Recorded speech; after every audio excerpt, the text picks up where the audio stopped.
우리 사택 앞에 무화과나무 세 그루가 있습니다. 화분에 심겨진 무화과나무입니다. 작년 여름에도 거기에 달린 무화과나무를 재미있게 따먹었어요. 참 맛있게. 따먹어도 또 열리고 따먹어도 또 열리고. 겨울이 돼서 추워지니까 얼어 죽을까봐 집안에 들여놨습니다.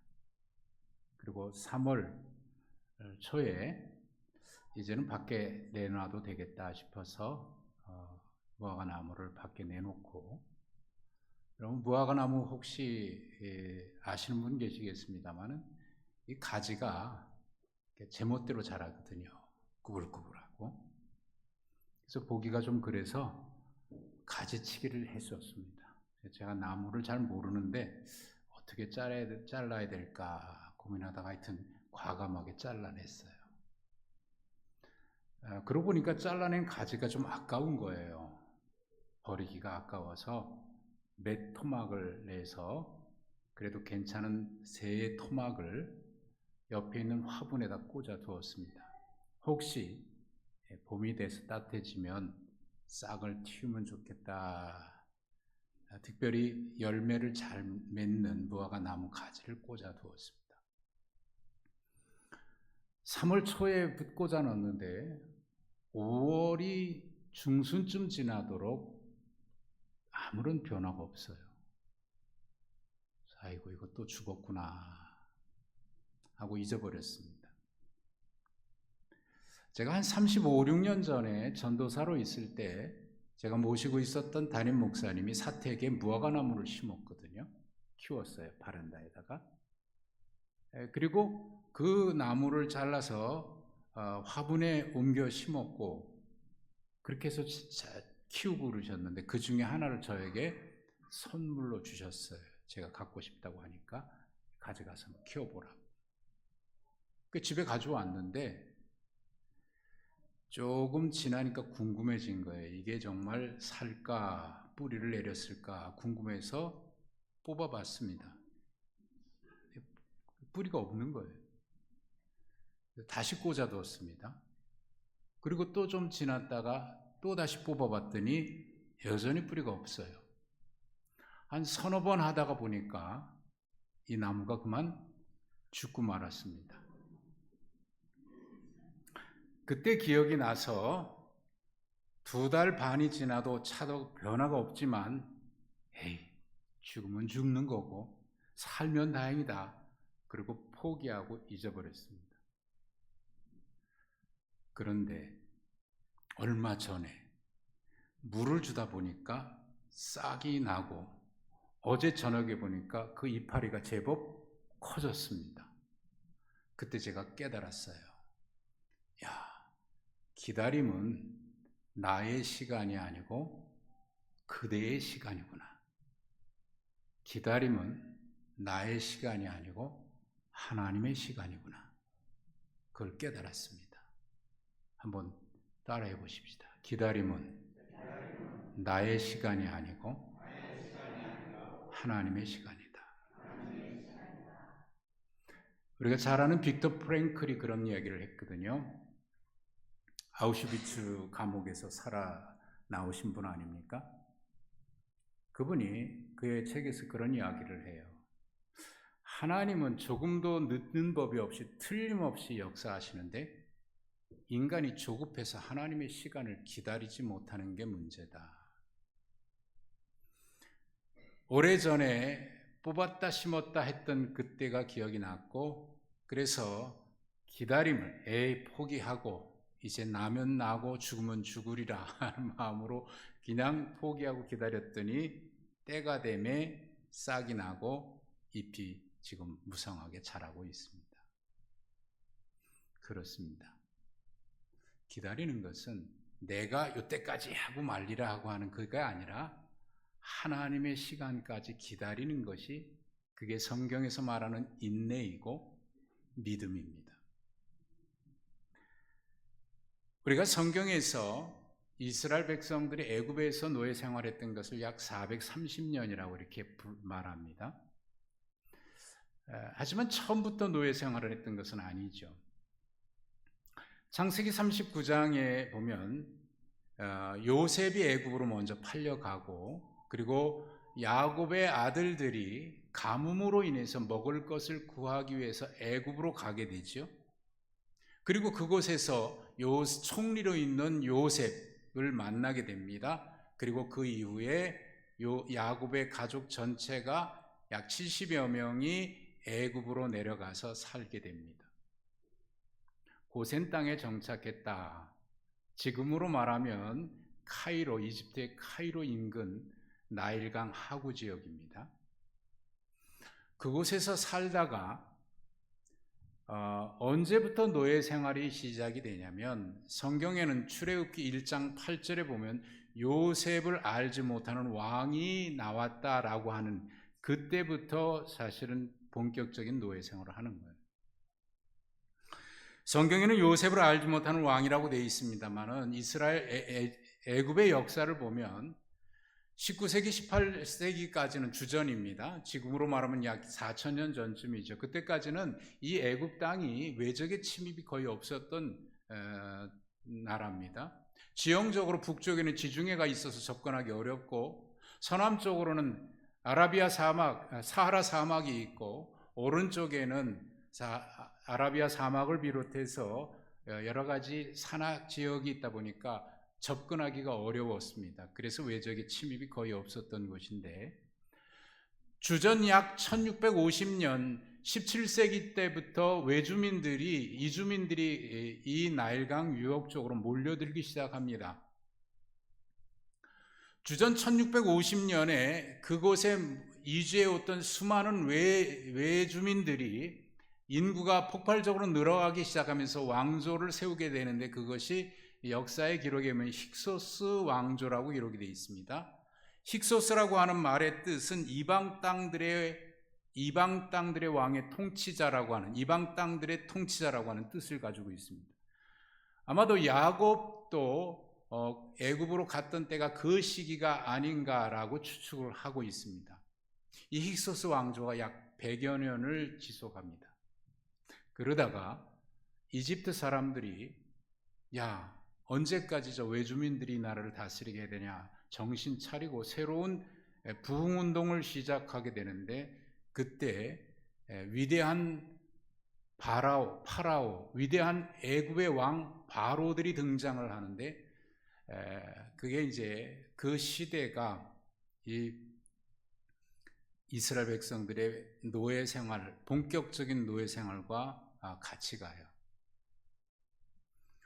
우리가 아는 그 위대한 파라오 왕들은 대여섯 명 이름이 등장하는데, 우리가 익숙하게 아는 사람은 아마도 람세스 2세가 아닐까 싶어요. 그리고 투투모스라고 하는 바로 파라오도 있고요.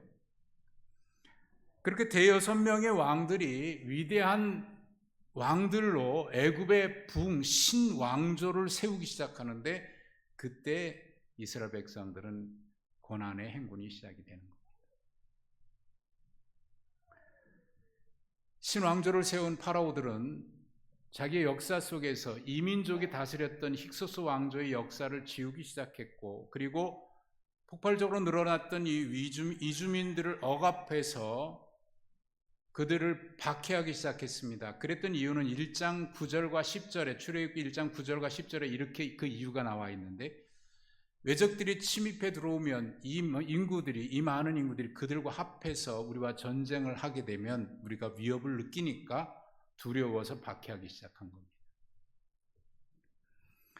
그 박해의 시기는 아마도 이스라엘 백성들이 생각할 때는 하나님이 안 계신다고 느껴졌던 시기일 겁니다. 하나님이 계실까? 하나님이 우리를 버리신 거 아닐까? 하나님이 우리를 잊으신 게 아닐까라는 생각을 하게 됩니다.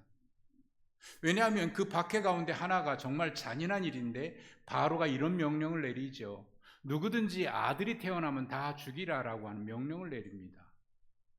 그런데 히브리 산파들 중에는 지혜롭게 대처해서 우리가 가기 전에 벌써 태어났습니다라고 이렇게 변명을 했고, 하나님이 그들에게 은혜를 주셨다라고 성경은 기록하고 있죠. 그렇게 해서 인구를 그 히브리 민족을 말살하려고 했던 바로의 그 첫 번째 명령이 무산되자 두 번째 이런 명령을 내리죠. 이제는 모든 남자아이들은 다 나일강에 던져 죽이라고 하는 명령을, 잔인한 명령을 내립니다. 그때 태어난 아이가 모세지요.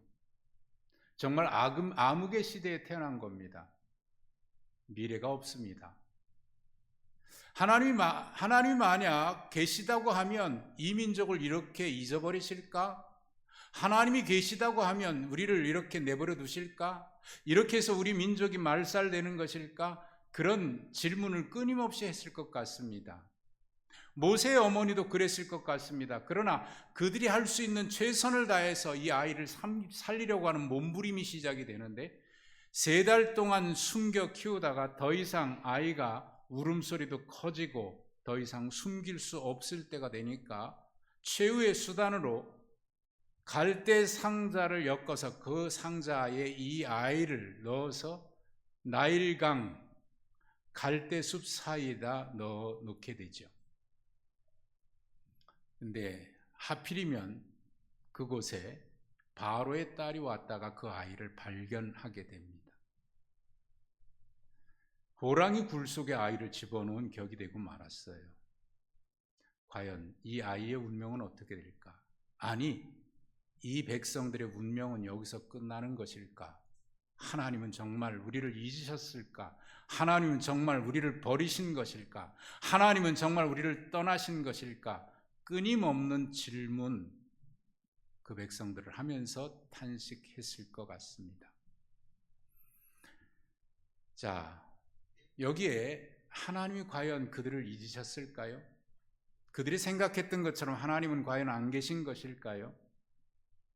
성경에는 하나님의 이야기는 이름은 나와 있지 않습니다만 모세의 어머니가 갈대 상자를 만들어서 나일강 갈대숲 사이에다 넣어뒀는데 하필이면 그곳이 바로의 딸이 목욕하러 온 곳이랍니다. 여러분, 바로의 딸이면 누구죠? 신분이 뭐지요? 애굽의 그 위대한 파라오의 딸이니까 공주 아닙니까? 근데 성경은 공주라는 말을 쓰지 아니하고 바로의 딸이라는 말을 쓰고 있습니다. 이유는 이것입니다. 그는 공주이지만 모든 아이를 나일강에 던지라고 명령했던 바로의 딸이라는 얘기예요. 하필이면. 근데 그곳이 목욕하는 곳이랍니다. 여러분 생각해 보시면 왕궁에 공주가 목욕할 수 있는 곳이 없어서 여기 왔을까요? 그 왕궁에는 공주가 목욕할 수 있는 화려한 욕조가 충분히 있었을 겁니다. 그런데 왜 이곳에 와서 목욕을 했을까요? 이유는 이런 것입니다. 나일강은 애굽 사람들이 매우 신성시 생각하는 곳입니다. 그래서 이 단순히 목욕하러 온 것이 아니라 여기 목욕하다라고 하는 이 단어가 라하츠라고 하는 단어인데 이것은 그들의 신에게 제사할 때 제의적으로 자신을 정결케 하기 위해서 목욕하는 곳이라 그런 뜻입니다. 그래서 그들은 제사하기 위해서 그들의 신에게 제사하기 위해서 그들이 신성하게 생각하는 나일강에 와서 목욕을 했다는 겁니다. 그러니 그곳은 바로의 딸 공주가 늘 목욕하러 오던 장소입니다. 모세의 어머니는 그곳에 모세를 갈대 상자에 넣어서 두었습니다. 그리고 그를 발견한 바로의 딸이 데려다가 키웠죠. 40년을 키웠습니다. 그리고 40세 되던 어느 날 모세가 자기 동족이 애굽 군인에게 억압당하는 것을, 폭행당하는 것을 참을 수 없어서 그만 그 애굽 군인을 쳐 죽이게 되죠. 그로 인해서 도망가게 된 것이 광야입니다. 광야에 40년 지나갔습니다. 과연 하나님은 그 백성들을 잊으신 걸까? 하나님은 과연 모세도 잊으신 것일까? 모세의 생애는 그렇게 살인자로 그의 인생은 마무리하는 것일까? 하나님은 과연 이스라엘 백성들을 잊으셨기에 그 백성들은 그렇게 끝나버리는 것일까요? 끊임없이 질문합니다. 그러나 하나님은 결코 우리를 택한 백성을 버리시지 않으십니다.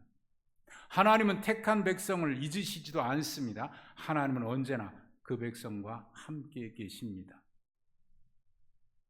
오늘 우리도 하나님께서 택한 백성이라고 한다면 하나님은 결코 우리를 버리시지 않으실 겁니다. 우리는 그 하나님을 예배하고 있습니다. 아니, 그 하나님을 예배하는 것이 아니라 그 하나님을 만나기 위해서 이 자리에 왔습니다. 여러분, 이 시간이 하나님을 만나는 시간이 되기를 축복합니다. 40년 광야로 도피해서 40년 살던 어느 날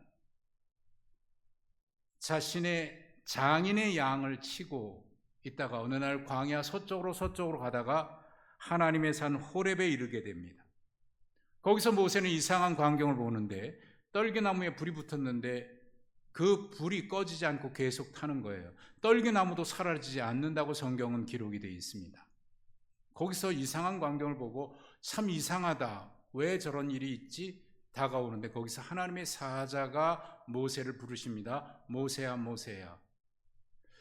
부르는 그 순간 즉각 그분이 하나님인 것을 알게 됩니다. 그리고 그 앞에 엎드리게 되죠. 하나님의 사자라고 기록된 말씀은 4절과 3절과 4절로 가면 하나님의 사자가 아니라 하나님이시라고 하는 것이 밝혀집니다. 그곳에서 하나님을 만나요. 이제까지 들었던 하나님, 부모를 통해서 들었던 하나님, 어머니를 통해서 들었던 하나님, 조상들을 통해서 들었던 하나님을 그곳에서 인격적으로 만납니다. 모세야, 모세야, 그의 이름을 불렀다는 것은 그를 알고 계시다는 얘기예요. 참 이상한 것은 하나님의 은혜를 체험하는 순간 하나님께서 저를 부르실 때는 언제나 아무개야라고 이름으로 부르시는 것이 느껴집니다. 이름으로 부르신다는 것은 나를 아신다는 얘기예요. 나의 연약함도 알고 나의 부족함도 알고 나의 과거도 알고 지금 현재도 알고 계신다는 의미입니다. 인격적인 하나님이라고 하는 것은 바로 그런 것을 말합니다. 그런데 왜 하나님은 떨기나무 불꽃에서 모세를 만나 주셨을까요? 성경은 그곳에 불이 붙었는데 떨기나무가 사라지지 않았다고 얘기하고 있습니다. 그것은 그 떨기나무가 바로 이스라엘 백성이기 때문에 그런 거예요. 떨기나무처럼 보잘것없고 불이 붙어버리면 후룩 사라져 버릴 수밖에 없는 그런 연약한 존재, 그것이 이스라엘, 지금 불꽃 가운데서 불같은 환난 가운데서 고난당하고 있는 이스라엘의 처지가 바로 이 떨기나무와 같은 거예요. 그런데 그 불꽃 떨기나무 가운데 하나님이 임재해 계신다. 무슨 얘기일까요?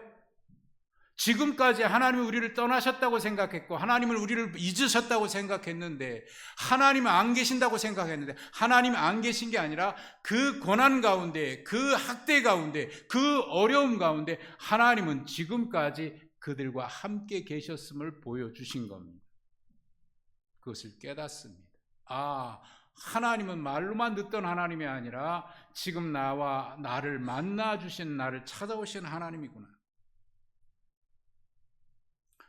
2장 23절부터 25절에 있는 말씀을 보십시오. 여러분 오늘 본문 바로 앞에 있기 때문에 페이지를 넘기지 않아도 보실 수 있습니다. 여러분 앞에서 화면에 성경을 보여주긴 합니다만 성경을 가지고 다니셔야 하는 이유는 바로 이렇게 보시면서 여러분이 메모도 하셔야 하기 때문에 그래요. 그게 나의 성경이니까요. 23절, 24절, 25절에 있는 말씀, 특별히 그 중에서 하나님이 주어로 된 동사에 주목해 보십시오. 24절, 하나님이 그들의 고통소리를 들으시고 하나님이 아브라함과 이삭과 야곱에게 세운 그의 언약을 기억하사, 그들의 소리를 들으시고 기억하셨다. 25절, 그들을 자손을 돌보셨다. 그리고 하나님은 그들을 기억하셨다. 여러분, 하나님이 주어로 된 동사, 하나님의 행동을 말하죠. 성경은 하나님을 우리에게 보여주시는 것이에요. 또 이후에 2장 3장 7절 9절에서 모세를 하나님 보내시면서 하신 말씀에도 여전히 주목해야 될 것은 하나님이 주어로 된 동사입니다. 하나님의 행동. 여호와께서 이르시되 내가 애굽에 있는 내 백성의 고통을 분명히 동사 보고 그들이 그들의 감독자로 말미암아 부르짖음을 동사 듣고 그 근심을 알고 내가 내려가서 그들을 애굽인의 손에서 건져내고 또 그들을 그 땅에서 인도하고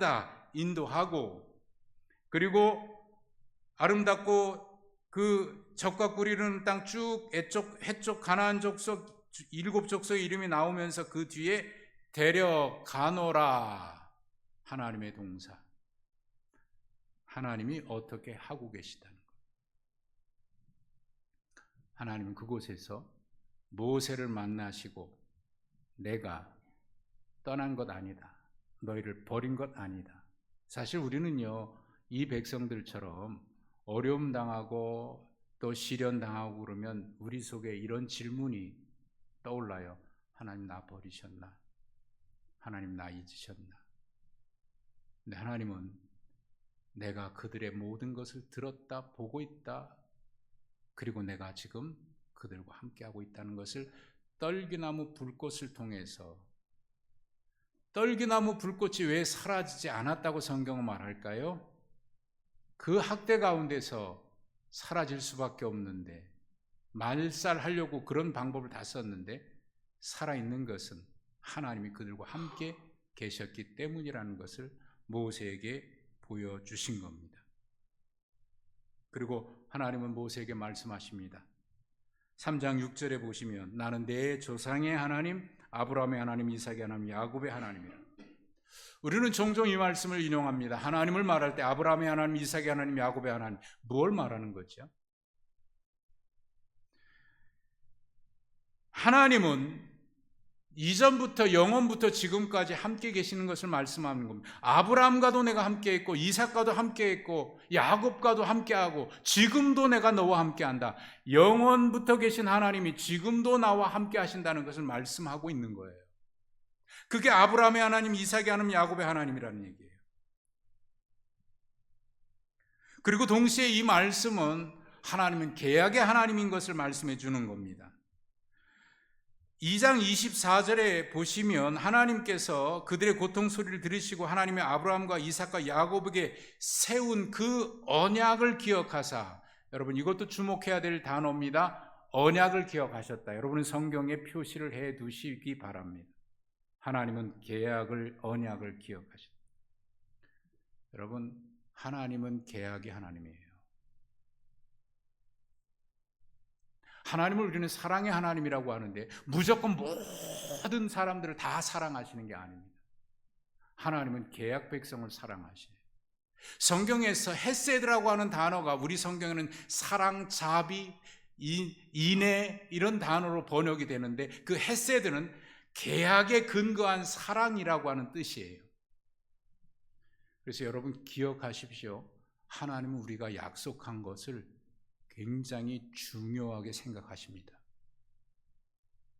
우리는 하나님 앞에 다급하니까 하나님 이거 해주시면 내가 뭐 하겠습니다라고 약속을 하고 잊어버린지 모르겠지만 하나님은 우리가 한 사소한 약속도 매우 중요하게 여기고 계십니다. 여러분이 언젠가 하나님 앞에 약속한 게 있습니까? 여러분이 잊었는지 모르지만 하나님은 그 약속에 아주 사소한 약속이라고 하더라도 하나님은 그 약속을 기억하고 아주 소중하게 기억하고 계십니다. 여러분 꼭 기억하십시오. 하나님은 우리가 한 약속을 잊어버리지 않으세요. 아주 사소한 약속도 하나님은 기억하고 계세요. 아주 소중하게 여기고 기억하고 계세요. 아주 사소한 것이라고 생각할지 모르겠습니다. 그러나 하나님은 그것마저도 기억하고 계세요. 그리고 하나님은 먼저 약속하신 것을 성실하게 지키시고 우리가 했던 약속도 하나님 앞에 우리가 지킬 때 하나님은 그때 우리 가운데 놀라운 은혜를 부어주십니다. 우리는 종종 하나님 앞에 이런 기도를 합니다. 하나님 뭐 해주시면 내가 뭐 하겠습니다. 다급해서 했는지 모르고 그래서 잊어버리는지 모르지만, 그러나 여러분 그것이 진실한 하나님과의 약속이라고 한다면 여러분 꼭 지키십시오. 하나님은 그 약속을 잊어버리지 않으셔요. 마치 엄마 아빠가 어린아이 때 했던 약속을, 얘가 뭘 알아서 이런 약속, 엄마 나중에 내가 크면 뭐 해줄게, 그 약속을 들을 때는 야, 뭐 네가 그거 안 해줘도 돼, 그리고 잊어버렸다고 생각할는지 모르지만 엄마 아빠의 마음은 그때 그 약속을 얘가 혹 지키지 못한다고 하더라도 그걸 가슴에 품고 사랑으로 품고 기도로 품고 키워가는 게 부모의 마음입니다. 하나님은 우리의 약속을 소중하게 여기셔요. 하나님 앞에 여러분이 했던 약속, 하나님은 지금도 기억하고 계세요. 그 순간 모세는 하나님이 나의 모든 걸 알고 계셨구나. 아브라함 때도 계셨던 하나님, 창조의 하나님이 지금도 나와 함께, 말로만 들었던 그 하나님이 지금도 나와 함께 하시고 나를 찾아오셨구나. 그는 그때 그 순간 하나님 앞에 엎드립니다. 엎드릴 수밖에 없지요. 그리고 하나님이 보내신다고 하니까 하나님이 그를 쓰시겠다고 합니다. 내가 너를 애굽 백성들에게, 내 백성에게 보내겠다. 하나님, 내가 뭔데요? 내가 너와 함께 하면 되지. 3장 12절, 하나님, 내가 누구이기에 갑니까? 내가 반드시 너와 함께 있으리라. 내가 반드시 너와 함께 있으리라.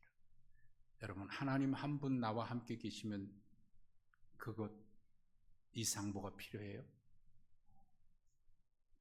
모세가 묻습니다. 예, 알겠습니다. 하나님 나와 함께 계신다는 거 믿습니다. 그런데 내가 가서 얘기할 때 누가 너를 보내냐고 물는다면 내가 하나님을 어떻게 소개해야 되죠? 나는 스스로 있는 자니라. 에헤 아세르 에헤, 영어는 I am who I am.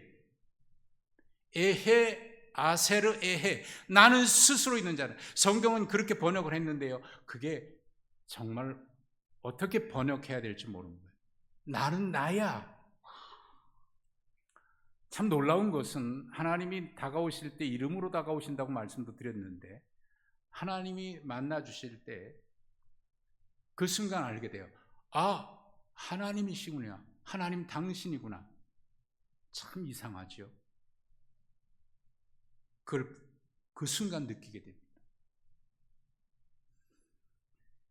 나는 스스로 있는 자 아니라 내가 너와 함께 할 것이다. 여러분, 앞으로 어떤 일을 해야 될지 모르고 이 백성들을 어떻게 이끌고 가야 할지도 모르고 이 광야길을 어떻게 가야 할지도 모르고 한 번도 경험해보지 못했고 한 번도 해본 적이 없는 그 일을 내가 가야 되는데 과연 내가 어떻게 할 수 있을까? 아, 내가 너를 보냈다. 나야.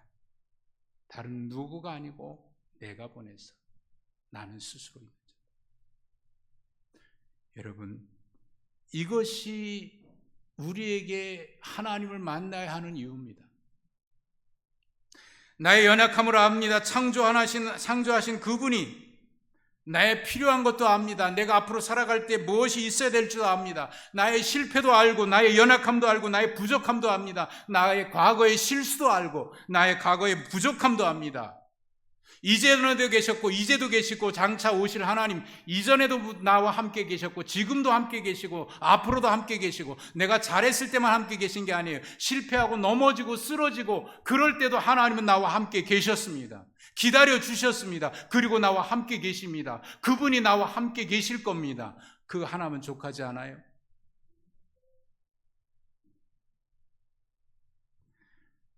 하나님 앞에 엎드리니까 하나님 말씀하십니다. 모세야, 신을 벗어라. 왜 신을 벗어야 합니까? 성경에서 신을 벗을 때는요, 나를 포기하는 걸 얘기해요. 나를 포기하고 하나님께 모든 것을 다 맡긴다는 의미예요. 루키에서도 그 그런 나오죠. 신을 벗어서 내가 먼저 자격이 있는데 내가 신을 벗어서 그에게 준다. 그런 얘기는 내가 그거 포기하고 그에게 완전히 맡긴다는 거거든요. 신을 벗으라는 것은 나를 포기하고 이제 완전히 하나님께 맡긴다는 의미예요. 그 전에 알았습니다. 40년 전에 자기 힘으로 할 줄 알았는데, 내가 그래도 왕자인데 그걸 할 줄 알았는데 아무것도 아니죠. 포기합니다. 내 인생 포기합니다. 그리고 하나님 손에 올려드립니다. 그게 신을 벗음이에요. 모세 어머니가 모세를 더 이상 숨길 수 없을 때 그를 갈대 상자에 담아서 나일 강가에 놓는데, 여러분 거기서 말하는 갈대 상자는요, 성경에 딱 2번 나오는 단어 씁니다. 그게 테바라고 하는 단어인데 성경에는 딱 2번 나와요. 언제 한 번 나오느냐면 노아의 방주, 그게 테바입니다. 그리고 갈대 상자도 테바입니다. 여러분 노아의 방주는 엄청 커요. 근데 이 갈대 상자는 어린아이 하나 들어갈 정도로 작아요. 그게 무슨 방주입니까? 근데 왜 테바라고 하는 단어를 거기서 썼을까요? 갈대 상자, 그것은 하나님 손에 이 아이를 내드리겠다고 하는 포기입니다. 하나님께 맡기겠다는 거예요. 더 이상 내 방법이 없으니까, 더 이상 숨길 수 없으니까 하나님께 맡기는 거예요. 그런데 우리의 문제가 뭐죠? 우리의 문제는 내가 할 게 너무 많아요. 내가 할 수 있다고 생각되는 게 너무 많기 때문에 맡기지 못합니다. 하나님, 이것도 내가 하겠습니다. 이것도 내가 하겠습니다. 그거 내 거니까 내 마음대로 하겠습니다. 지금 우리의 문제는 내가 할 수 있다고 생각되는 게 너무 많고, 내가 할 수 있다고 생각되는 그런 가진 것이 너무 많기 때문에 하나님께 맡기지 못해요. 여러분, 국민소득 25,000불의 유혹이라고 하는 단어가 있습니다. 사람들이 국민소득 25,000불이 되면요, 그 다음부터는 돈으로 다 해결하려고 합니다.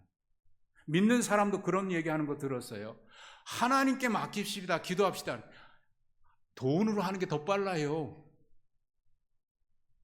더 빠를지 몰라요. 그러나 완전하지 못합니다. 해보셨죠? 경험해보셨죠? 사람들이 내가 할 수 있는 게 너무 많다고 생각하고 내가 할 수 있는 것 가진 것이 많다 보니까 하나님께 맡기지 않고 내가 하려고 합니다. 하나님께 기도하지도 않습니다. 내가 하면 그만인데, 그게 더 빠른데. 내가 갈 수 있는 것이 너무 많다 보니까 하나님 앞에 오질 않아요. 갈 수 있는 것이 너무 많다 보니까 하나님 앞에 오지도 않습니다. 예배하러 오는 거 그저 예배가 아닙니다. 하나님 만나러 오셔야 합니다. 우리 부모 세대는, 제 부모님 할 게 없으니까 하나님 앞에 맡겨 기도하러 교회에 오셨습니다. 갈 곳이 없으니까. 그리고 저를 키울 때 키울 수 있는, 가진 것이 없고 뭐 할 게 없으니까 하나님, 우리 아이들 하나님께 맡깁니다. 하나님께 맡기셨어요. 사무엘도 하나님께 맡겼어요. 우리의 문제는 내가 할 수 있는 게 너무 많기 때문에 하나님 앞에 맡기지 않아요. 이것도 내가 할 수 있다고 생각하니까. 그게 어머니 모세의 어머니가 했던 거예요.